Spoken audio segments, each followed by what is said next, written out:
গরিব মানুষটি শুধু এক টুকরো রুটির জন্য হাত বাড়িয়েছিল ভিড়ের মাঝে, কিন্তু এক কোটিপতি বিধবা তাকে নিয়ে গেলেন নিজের বিশাল প্রাসাদ সদৃশ বাড়িতে।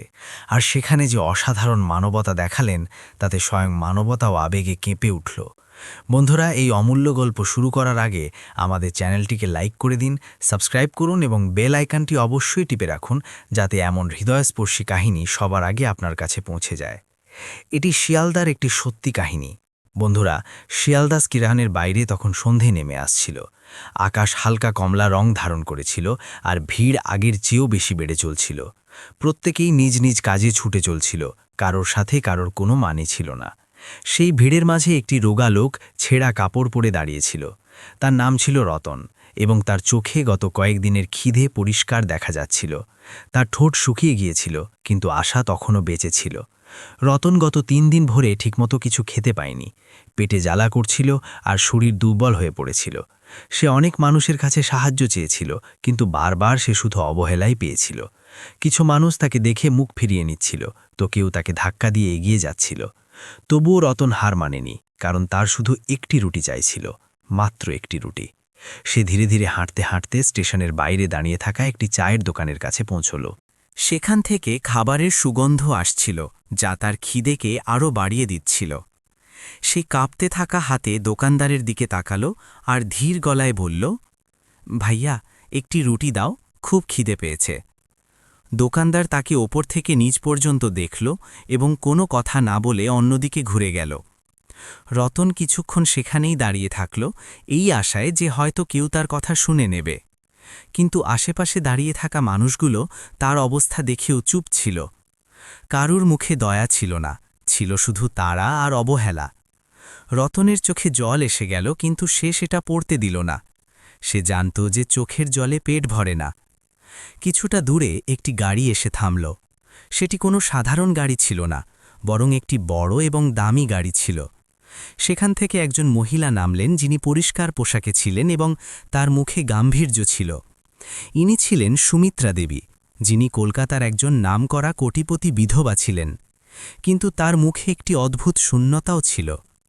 সুমিত্রা দেবী কোনো কাজে সেখানে এসেছিলেন, কিন্তু যেমনই তার নজর রতনের ওপর পড়ল, তিনি কিছুক্ষণের জন্য থেমে গেলেন। রতনের অবস্থা দেখে তার পা নিজে থেকেই তার দিকে এগিয়ে যেতে লাগল। তিনি দেখলেন যে লোকটা ভীষণ দুর্বল এবং তার চোখে একটি অদ্ভুত সততা আছে। একে সাধারণ কোনো ভিখারি মনে হচ্ছিল না। রতন যখন দেখল ওই মহিলা তার দিকে আসছেন, তখন সে মাথা নিচু করে নিল।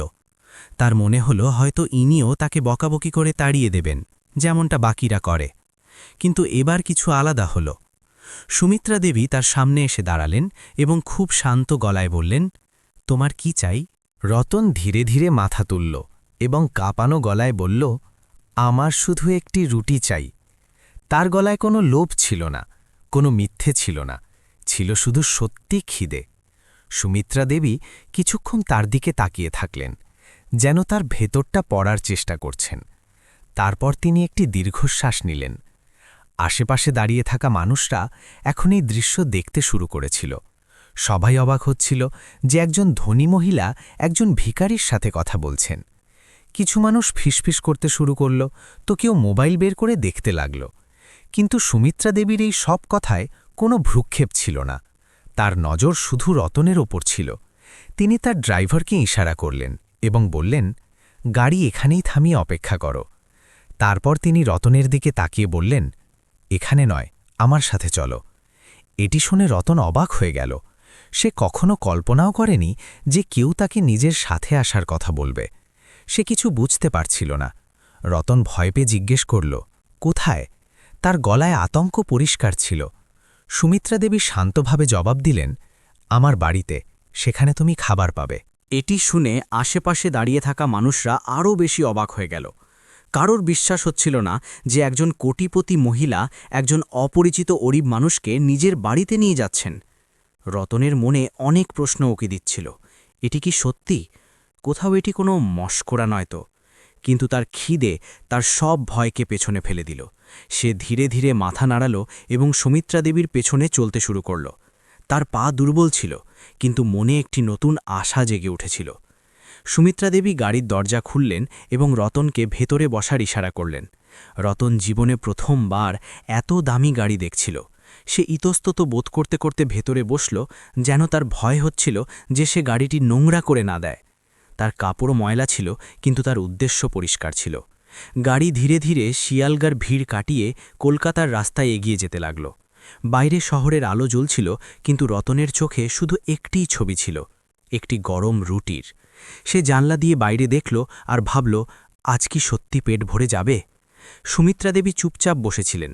তার মুখে কোনো অভিব্যক্তি ছিল না, কিন্তু তার মনে অনেক কিছু চলছিল। হয়তো রতনের অবস্থা তার ভেতরে এমন কিছু জাগিয়ে দিয়েছিল যা তিনি অনেক দিন ধরে চেপে রেখেছিলেন। তিনি একবার রতনের দিকে তাকালেন, কিন্তু কিছু বললেন না। গাড়ি অবশেষে একটি বড় আর বিলাসবহুল বাংলোর সামনে গিয়ে থামল।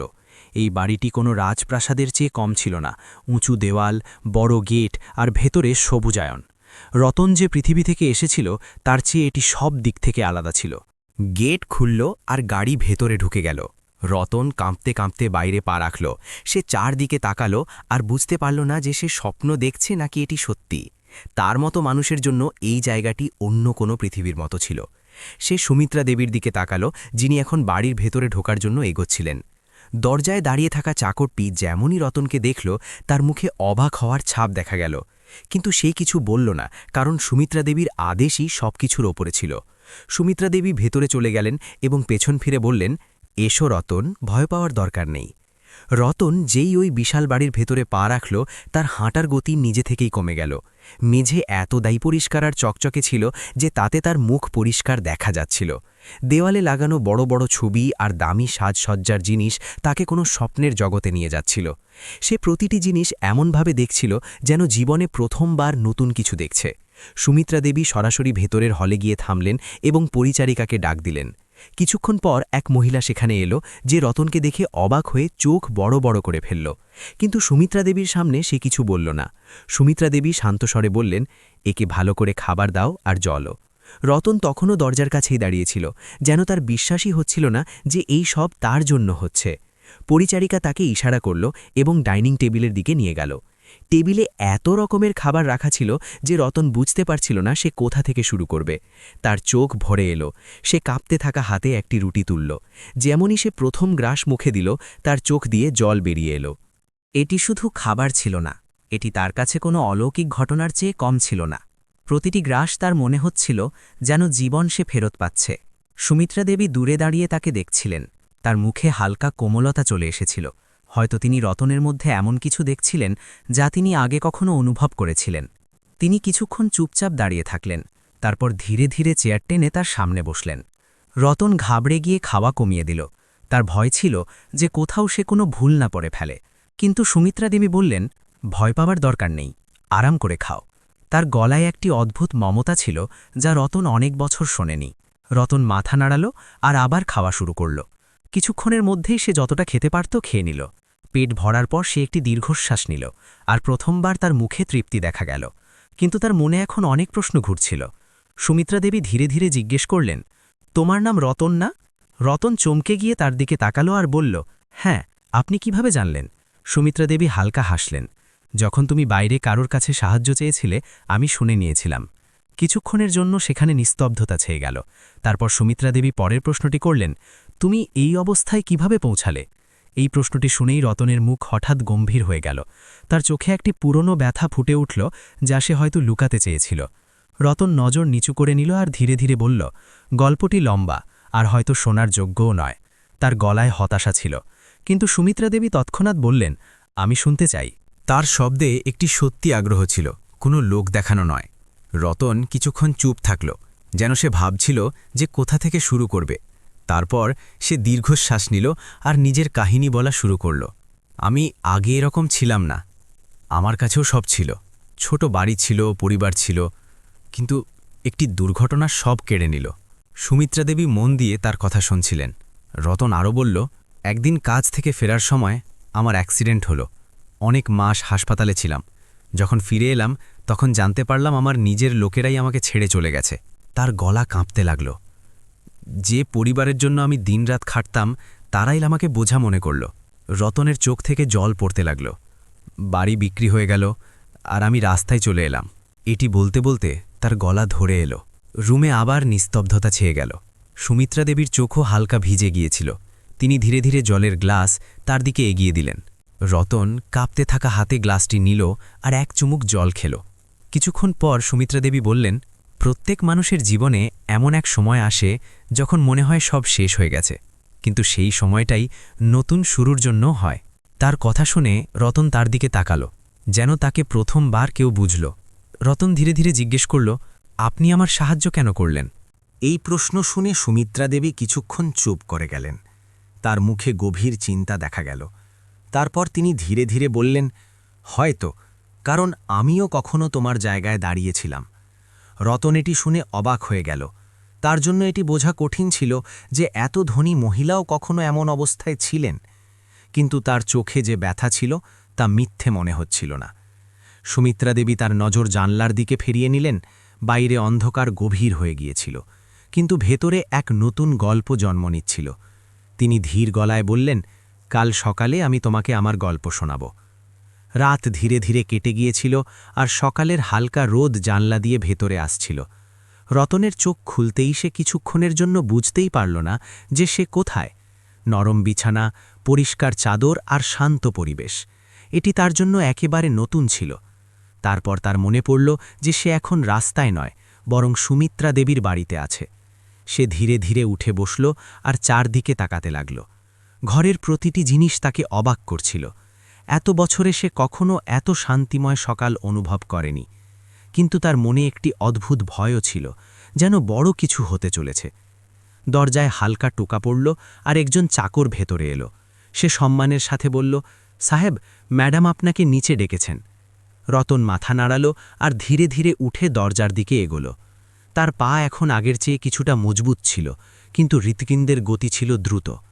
সিঁড়ি দিয়ে নিচে নামতে নামতে সে দেখল যে বাড়িতে একটি অদ্ভুত শান্তি ছিল, যেন এই বাড়িতে অনেক কিছু আছে, কিন্তু তবুও যেন কিছুর অভাব আছে। সে হলে পৌঁছাল, যেখানে সুমিত্রা দেবী আগে থেকেই বসেছিলেন। তার সামনে চায়ের কাপ রাখা ছিল, কিন্তু তিনি তখনও সেটি স্পর্শ করেননি। রতন তার সামনে গিয়ে চুপচাপ দাঁড়িয়ে পড়ল। সুমিত্রা দেবী তার দিকে তাকালেন আর হালকা হাসলেন। তিনি ইশারায় তাকে বসতে বললেন। রতন ধীরে ধীরে চেয়ারে বসল, কিন্তু তার নজর তখনও নিচু ছিল। কিছুক্ষণ দুজনের মধ্যে নিস্তব্ধতা থাকল। তারপর সুমিত্রা দেবী দীর্ঘশ্বাস নিলেন আর বললেন, কাল তুমি তোমার কাহিনী শোনালে, আজ আমি তোমাকে নিজের কাহিনী শোনাতে চাই। তাদের গলায় একটি ভারী ভাব ছিল, যেন প্রতিটি শব্দের পেছনে কোনো ব্যথা লুকিয়ে আছে।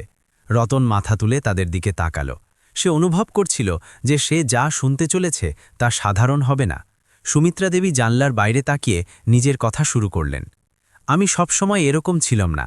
একসময় আমারও একটি ছোট পরিবার ছিল। তাদের চোখে পুরনো স্মৃতিরা ভাসতে লাগল। আমার স্বামী খুব ভালো মানুষ ছিলেন, আর আমার একটি ছেলেও ছিল। এটি বলতেই তাদের গলা হালকা কেঁপে গেল। রতন মন দিয়ে তাদের প্রতিটি কথা শুনছিল, যেন সে কোনো সিনেমার সবথেকে গুরুত্বপূর্ণ অংশ দেখছে। আমরা খুব খুশি ছিলাম, জীবনে কোনো অভাব ছিল না, কিন্তু একদিন সবকিছু শেষ হয়ে গেল। সুমিত্রা দেবীর চোখ দিয়ে জল বেরিয়ে এলো। তিনি নিজেকে সামলে নিয়ে বললেন, একটি সড়ক দুর্ঘটনায় আমি আমার স্বামী এবং ছেলে দুজনকে হারিয়েছি। এটি শুনতেই রতনের বুক জানা ফেটে গেল। সে কিছু বলতে পারল না। সে শুধু তাদের দিকে তাকালো, যেখানে একজন মায়ের ভেঙে যাওয়া হৃদয় পরিষ্কার দেখা যাচ্ছিল। ঘরের পরিবেশ হঠাৎ ভারী হয়ে গিয়েছিল। সুমিত্রা দেবী এগিয়ে বললেন, সেদিনের পর আমার জীবন যেন থমকে গিয়েছিল। এই বড় বাড়িতে সব কিছু ছিল, কিন্তু কোনো আপনজন ছিল না। তিনি চারদিকে তাকালেন, যেন এই শূন্যতাকে অনুভব করছেন। আমি নিজেকে কাজে লাগিয়ে দিলাম, যাতে ব্যথা কম হতে পারে। রতন এখন বুঝতে পারছিল যে তাদের মুখে ওই শূন্যতা কেন ছিল। এটি শুধু একাকিত্ব ছিল না, বরং একটি গভীর ক্ষত ছিল। সে ধীরে ধীরে বলল, আপনি অনেক সহ্য করেছেন। তার গলায় সত্যি সহানুভূতি ছিল। সুমিত্রা দেবী তার দিকে তাকালেন আর হালকা হাসলেন। ব্যথা প্রত্যেকের জীবনে থাকে রতন, তফাৎ শুধু এতটুকুই যে কেউ সেটি লুকিয়ে নেয় আর কেউ সেটি নিয়ে বেঁচে থাকে। তাদের শব্দগুলো সরাসরি হৃদয়ে গিয়ে লাগছিল। কিছুক্ষণের জন্য আবার নিস্তব্ধতা ছেয়ে গেল। তারপর তিনি ধীরে ধীরে বললেন, কাল যখন আমি তোমাকে দেখলাম, তখন আমার নিজের ছেলের কথা মনে পড়ে গেল। এটি শুনে রতন চমকে গেল। সে কখনো কল্পনাও করেনি যে তার তুলনা কারোর ছেলের সাথে করা হবে। তোমার চোখে সেই একই সততা ছিল, সেই একই ব্যথা ছিল, সুমিত্রা দেবী বললেন, আর হয়তো এই কারণেই আমি তোমাকে ওখানে ফেলে আসতে পারিনি। তাদের গলা এখন আগের চেয়ে অনেক বেশি নরম হয়ে গিয়েছিল। রতনের চোখ ভিজে এলো। সে জীবনে প্রথমবার কারুর থেকে এরকম আপনত্ব পেয়েছিল। সে কিছু বলতে চাইছিল, কিন্তু শব্দরা তার সাথ দিচ্ছিল না। সে শুধু চুপচাপ মাথা নিচু করে নিল। সুমিত্রা দেবী ধীরে ধীরে বললেন, যদি তুমি চাও তবে এখানে থাকতে পারো। এটি শুনতেই রতন সঙ্গে সঙ্গে মাথা তুলল। তার মুখে অবাক হওয়া আর আশা দুটোই দেখা যাচ্ছিল। এই বাড়ি বড়, আর আমারও কোনো আপনজনের প্রয়োজন। রতনের হৃৎপিণ্ডের গতি বেড়ে গেল। এই প্রস্তাবটি তার কাছে কোনো স্বপ্নের চেয়ে কম ছিল না, কিন্তু তার মনে একটি ভয়ও ছিল। সে কি এর যোগ্য? সে কি এই বিশ্বাস রাখতে পারবে? সে ইতস্তত বোধ করতে করতে বলল, আমি আমি এখানে থাকতে পারি। সুমিত্রা দেবী দৃঢ়তার সাথে বললেন, হ্যাঁ, যদি তুমি চাও তো। তাদের চোখে এবার কোনো সন্দেহ ছিল না, শুধু আপনত্ব ছিল। রতন ধীরে ধীরে মাথা নাড়াল। তার চোখ দিয়ে জল বেরিয়ে এলো, কিন্তু এইবার এগুলো খুশির জল ছিল। তার এমন মনে হচ্ছিল যেন জীবন তাকে দ্বিতীয় সুযোগ দিয়েছে। কিন্তু ঠিক সেই সময় বাড়ির বাইরে কোনো গাড়ি থামার শব্দ পাওয়া গেল। সুমিত্রা দেবী নজর তুলে বললেন, মনে হয় কেউ এসেছে। তাদের গলায় হালকা উদ্বেগ ছিল। রতনও দরজার দিকে তাকাল। সে জানত না যে এই নতুন আসা মানুষটি তার জীবনে কি বদল আনতে চলেছে, কিন্তু এটি পরিষ্কার ছিল যে এবার কাহিনী এক নতুন মোড়ে পৌঁছে গেছে। দরজার বাইরে থামা গাড়ির শব্দ ধীরে ধীরে শান্ত হয়ে গেল, কিন্তু তার সাথেই বাড়ির ভেতরে একটি অদ্ভুত উত্তেজনা ছড়িয়ে পড়ল। রতন সেখানেই দাঁড়িয়েছিল। তার নজর দরজায় আটকে গিয়েছিল। কিছুক্ষণের মধ্যেই দরজা খুলল, আর এক কঠোর চেহারার লোক ভেতরে এলো। তার হাঁটাচলায় আত্মবিশ্বাস ছিল, কিন্তু চোখে প্রশ্ন। ওই লোকটি সরাসরি সুমিত্রা দেবীর কাছে গেল এবং কোনো ভূমিকা ছাড়াই বলল, পিসিমা, আমাকে আপনার সাথে জরুরি কথা বলতে হবে। তার নজর হঠাৎ রতনের উপর পড়ল, আর তার চেহারা একটু বদলে গেল। এটিকে? সে চড়া গলায় জিজ্ঞেস করল। সুমিত্রা দেবী শান্ত স্বরে বললেন, এটি রতন, আর এখন এখানেই থাকবে। তাদের শব্দগুলো পরিষ্কার আর দৃঢ় ছিল, কিন্তু ওই লোকটির মুখে বিরক্তি পরিষ্কার দেখা দিতে লাগল। সে এক পা এগিয়ে এসে বলল, আপনি একজন অপরিচিতকে এই বাড়িতে রাখছেন? রতন এইসব শুনে ঘাবড়ে গেল। তার মনে হলো যে হয়তো এবার তাকে এখান থেকে বের করে দেওয়া হবে। সে নজর নিচু করে নিল আর চুপচাপ দাঁড়িয়ে থাকল। কিন্তু সুমিত্রা দেবী একেবারে শান্ত ছিলেন। তিনি বললেন, প্রত্যেক মানুষ অপরিচিতই থাকে, যতক্ষণ না আমরা তাকে আপন করে নিই। ওই লোকটি, যার নাম বিকাশ ছিল, এখন রেগে গিয়েছিল। আপনি বুঝতে পারছেন না? এ যে কেউ হতে পারে। আজকাল মানুষের ওপর ভরসা করা ঠিক নয়, সে বলল। তার গলায় চিন্তা কম আর লোভ বেশি প্রকাশ পাচ্ছিল। সুমিত্রা দেবী তার চোখের দিকে তাকিয়ে বললেন, আমার মানুষকে চেনার ক্ষমতা আছে বিকাশ। তাদের শব্দে এতটাই জোর ছিল যে কিছুক্ষণের জন্য বিকাশও চুপ হয়ে গেল, কিন্তু সে হার মানেনি। বিকাশ ধীরে ধীরে বলল, নাকি আপনি আবেগে ভেসে যাচ্ছেন আর এর ফায়দা তোলা হচ্ছে? সে রতনের দিকে ইশারা করল। এটি শুনে রতনের হৃদয় যেন তীরের মতো বিঁধল। সে কখনো ভাবেনি যে তাকে এইভাবে দেখা হবে। রতন ধীরে ধীরে বলল, যদি আপনার মনে হয় যে আমি ভুল, তবে আমি এক্ষুনি চলে যাচ্ছি। তার গলায় ব্যথা ছিল, কিন্তু আত্মসম্মানও ছিল। সে ঘুরতে যাচ্ছিল যে তখনই সুমিত্রা দেবীর গলা শোনা গেল, রতন দাঁড়াও। তাদের গলায় আদেশ ছিল আর আপনত্ব। রতন সেখানেই দাঁড়িয়ে গেল। সুমিত্রা দেবী উঠে দাঁড়ালেন আর বিকাশের দিকে ফিরলেন। এই বাড়িতে কে থাকবে আর কে নয়, এই সিদ্ধান্ত আমি নেব, তিনি পরিষ্কার ভাষায় বললেন। বিকাশ গভীর শ্বাস নিল, যেন সে নিজের রাগকে চেপে রাখার চেষ্টা করছে। ঠিক আছে পিসিমা, কিন্তু যখন আপনাকে অনুশোচনা করতে হবে তখন মনে রাখবেন যে আমি আগেই সাবধান করেছিলাম। এই বলে সে পেছনে সরে গেল। ঘরে আবার নিস্তব্ধতা ছেয়ে গেল। রতন এখনও সেখানেই দাঁড়িয়েছিল, কিন্তু তার মনে এখন আরও বেশি দ্বিধা ছিল। সে সুমিত্রা দেবীর দিকে তাকালো, যেন সে বুঝতে পারছে না যে শেষ পর্যন্ত তিনি তার জন্য এত কিছু কেন করছেন। সুমিত্রা দেবী তার দিকে তাকালেন আর নরম গলায় বললেন, তোমাকে কাউকে ভয় পাওয়ার দরকার নেই। তাদের শব্দে একটি বিশ্বাস ছিল যা রতনকে ধীরে ধীরে মজবুত করছিল। কিছুক্ষণ পর তিনি চাকরকে ডাকলেন আর বললেন, রতনের জন্য একটি ঘর তৈরি করো। এটি শুনে রতনের চোখ আবার ভরে এলো। তার বিশ্বাস হচ্ছিল না যে সে এই বাড়িতে একটি জায়গা পাচ্ছে। রতন ধীরে ধীরে নিজের নতুন ঘরের দিকে গেল।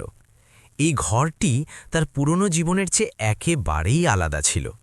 পরিষ্কার বিছানা, আলমারি আর জানলা দিয়ে আসা রোদ, সব কিছু নতুন ছিল। সে বিছানায় বসে গভীর শ্বাস নিল। তার মনে অনেক অনুভূতি একসাথে চলছিল, খুশি, ভয়, সন্দেহ সব কিছু মেশানো ছিল।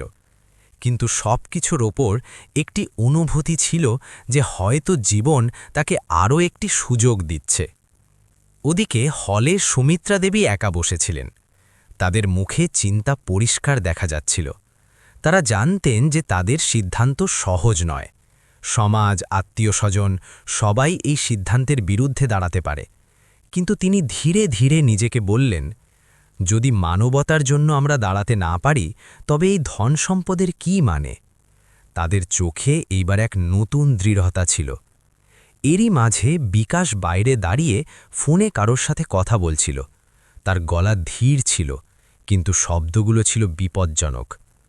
আমার মনে হয় কিছু গোলমাল আছে, আমাদের নজর রাখতে হবে, সে বলল।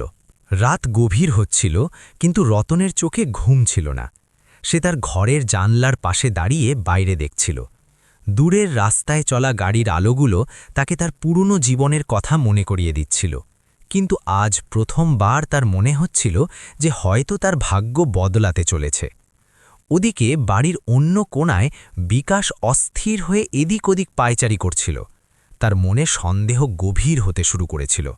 তার মনে হচ্ছিল রতনের এই বাড়িতে আসা কোনো সাধারণ কথা নয়।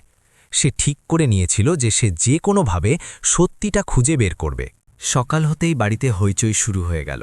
চাকররা নিজ নিজ কাজে লেগে গেল, কিন্তু পরিবেশে এক না বলা উত্তেজনা ছিল। রতন ধীরে ধীরে নিজের ঘর থেকে বাইরে বেরোল। তার মুখে হালকা ঘাবড়ানো ভাব ছিল, যেন সে এখনও এই বাড়িতে নিজেকে পুরোপুরি আপন বলে মানতে পারছিল না। হলে পৌঁছাতেই সে দেখল যে সুমিত্রা দেবী আগে থেকেই বসে আছেন। তার সামনে কিছু কাগজ রাখা ছিল। রতন কাছে গিয়ে ধীরে ধীরে বলল, নমস্কার। সুমিত্রা দেবী হেসে জবাব দিলেন, এসো রতন, বসো, আমাকে তোমার সাথে কিছু জরুরি কথা বলতে হবে। রতন তাদের সামনে বসে গেল। তার হৃৎপিণ্ডের গতি বেড়ে গিয়েছিল। তার মনে হচ্ছিল যে হয়তো এখন বড় কিছু হতে চলেছে। সুমিত্রা দেবী ধীরে ধীরে বললেন, আমি একটি সিদ্ধান্ত নিয়েছি, আর আমি চাই যে তুমি সেটি বোঝো। রতন চুপচাপ তাদের দিকে তাকাল। সুমিত্রা দেবী এগিয়ে বললেন, আমি চাই তুমি এই বাড়িতে শুধু অতিথি হয়ে নয়, বরং একটি দায়িত্ব নিয়ে থাকো। এটি শুনে রতন কিছুটা অবাক হল। তিনি কাগজগুলো তার দিকে এগিয়ে দিয়ে বললেন, আমি আমার সম্পত্তির একটি অংশ তোমার নামে করতে চাই। এটি শুনতেই রতনের হাত কাঁপতে লাগল। সে সঙ্গে সঙ্গে কাগজগুলো পিছিয়ে দিয়ে বলল, না ম্যাডাম, আমি এর যোগ্য নই। সুমিত্রা দেবী শান্ত স্বরে বললেন, এটি তোমার প্রয়োজনের জন্য নয়, বরং তোমার বিশ্বাসের জন্য। তাদের চোখে সত্য ছিল, কিন্তু রতনের জন্য এই সব অনেক বড় ছিল। সে কখনো স্বপ্নেও ভাবেনি যে একটি রুটি চাওয়ার পর সে এত কিছু পেতে পারে। তখনই বিকাশ সেখানে চলে এলো। সে এই সব শুনে নিয়েছিল। তার মুখ রাগে লাল হয়ে গেল। এই সব কি হচ্ছে? সে চড়া গলায় বলল। তার নজর সরাসরি রতনের ওপর ছিল। সুমিত্রা দেবী শান্ত থেকে বললেন, আমি সেটাই করছি যা আমার সঠিক মনে হচ্ছে। বিকাশ কটাক্ষ করে বলল, নাকি আপনি কোনো অপরিচিতের জালে ফেসে যাচ্ছেন? এটি শুনে রতন সঙ্গে সঙ্গে বলল, আমি এখান থেকে চলে যাচ্ছি, আমার কিছু চাই না। তার গলায় ব্যথা ছিল, কিন্তু সত্যও ছিল। সুমিত্রা দেবী দৃঢ়তার সাথে বললেন, তুমি কোথাও যাবে না। তারপর তিনি বিকাশের দিকে তাকালেন আর বললেন, তুমি সত্যিটা জানতে চাও তো? তবে শোনো। ঘরে নিস্তব্ধতা ছেয়ে গেল। সুমিত্রা দেবী গভীর শ্বাস নিলেন আর বললেন, অনেক বছর আগে আমার ছেলের অ্যাক্সিডেন্ট হয়েছিল, কিন্তু সেদিন এক অজানা লোক তাকে বাঁচানোর চেষ্টা করেছিল। তাদের গলা বুঝে এলো। ওই লোকটি নিজে আহত হয়েছিল, কিন্তু সে আমার ছেলেকে হাসপাতালে পৌঁছে দিয়েছিল। রতনের চোখ হঠাৎ বড় হয়ে গেল। তার মনে কিছু স্মৃতি ঝলক দিয়ে উঠল। সুমিত্রা দেবী এগিয়ে বললেন, ওই লোকটি তুমি ছিলে রতন। এটি শুনতেই রতন যেন পাথর হয়ে গেল। তার ধীরে ধীরে সব মনে পড়তে লাগল, ওই দুর্ঘটনা, ওই বাচ্চাটি আর তার নিজের আঘাত। সে কখনো ভাবেনি যে ওই বাচ্চাটি সুমিত্রা দেবীর ছেলে ছিল। সেদিন যদি তুমি না থাকতে, তবে হয়তো আমার ছেলে রাস্তাতেই প্রাণ হারিয়ে ফেলত। সুমিত্রা দেবী বললেন। তাদের চোখ দিয়ে জল বইছিল। আমি তোমাকে খুঁজতে থাকলাম, কিন্তু তোমাকে কখনো খুঁজেই পেলাম না। রতনের চোখ দিয়েও জল বইতে লাগল। সে কখনোই ঘটনাকে বিশেষ কিছু ভাবেনি। তার কাছে সেটি শুধু মানবতা ছিল। কিন্তু আজ সেই মানবতাই তার জীবন বদলে দিচ্ছিল। বিকাশ সেটি শুনে চুপ হয়ে গেল। তার কাছে আর কিছু বলার ছিল না। তার সব সন্দেহ ধীরে ধীরে শেষ হয়ে যাচ্ছিল। সে প্রথমবার রতনকে আলাদা নজরে দেখল। রতন কাঁপানো গলায় বলল, আমি যা করেছি সেটি আমার কর্তব্য ছিল। সুমিত্রা দেবী জবাব দিলেন, আর আজ আমি যা করছি সেটি আমার কর্তব্য। ঘরে এক গভীর শান্তি ছেয়ে গেল। এটি শুধু দুজন মানুষের কাহিনী ছিল না, বরং মানবতার জয় ছিল। একটি রুটি চাওয়া মানুষটি আজ সম্মানের সাথে দাঁড়িয়েছিল।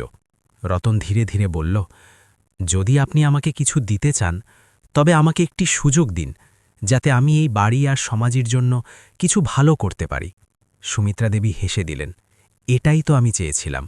সেদিনের পর ওই বাড়ির দরজা শুধু রতনের জন্য নয়, বরং প্রতিটি অভাবী মানুষের জন্য খুলে গেল। আর শিয়ালদার গুলিতে এক নতুন কাহিনী জন্ম নিয়েছিল, যেখানে একটি রুটি মানবতাকে জাগিয়ে দিয়েছিল। বন্ধুরা, যদি এই গল্পটি আপনার হৃদয়কে সামান্যতম ছুঁয়ে থাকে তবে লাইক করবেন, আমাদের চ্যানেলকে সাবস্ক্রাইব করুন আর শেয়ার করুন। আর হ্যাঁ, কমেন্টে আপনার আর আপনার শহরের নাম অবশ্যই লিখবেন, যাতে আমরা জানতে পারি আমাদের এই কাহিনীগুলো কোথায় কোথায় মানুষের হৃদয় স্পর্শ করছে। আবার দেখা হবে নতুন এক মন ছুঁয়ে যাওয়া গল্পের সাথে। ততক্ষণ খুশি থাকুন, সুস্থ থাকুন আর নিজের সম্পর্কগুলোকে সময় দিন।